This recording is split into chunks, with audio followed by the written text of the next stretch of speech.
আমার নবী যদি পেটে 2টা পাথর বাঁধতে পারে, আমার পেট তার চাইতে বেশি দামি না? আমার নবীর দাঁত যদি শহীদ হতে পারে, আমার দাঁত তার চাইতে বেশি দামি না? আমার নবীর গালে যদি চড় মারা হতে পারে, আমার গাল তার চাইতে বেশি দামি না?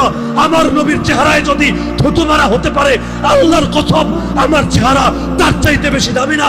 আল্লাহর নবীর চাচাকে যদি 70 টুকরা করে তার কলিজা চিবিয়ে খাওয়া হতে পারে, আল্লাহর কসম আমার বাপ চাচা তার চাইতে বেশি দামি না? আরে আল্লাহর দ্বীনের জন্য যদি আল্লাহর নবীকে কাবা ছাড়তে হয়, মক্কা ছাড়তে হয়, পবিত্র ঘর ছাড়তে হয়, আমার ঘর, আমার এলাকা, আমার দেশ তার চাইতে বেশি দামি না?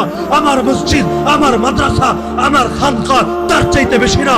আরে প্রয়োজনে দুনিয়ার সাপ ছাড়বো, প্রয়োজনে নিজে শহীদ হব, প্রয়োজনে আমার স্ত্রী বিধবা হবে, আমার সন্তান এতিম হবে, আমার বাপের কোল খালি হবে, আমার মায়ের চোখ থেকে অশ্রু ঝরবে, কিন্তু আল্লাহকে সাক্ষী রেখে আজকে বলে যাবেন, হে আল্লাহ, যে কোনো মূল্যে তোমার জমিনে তোমার দিনকে ভুলুণ্ঠিত হতে দেব না।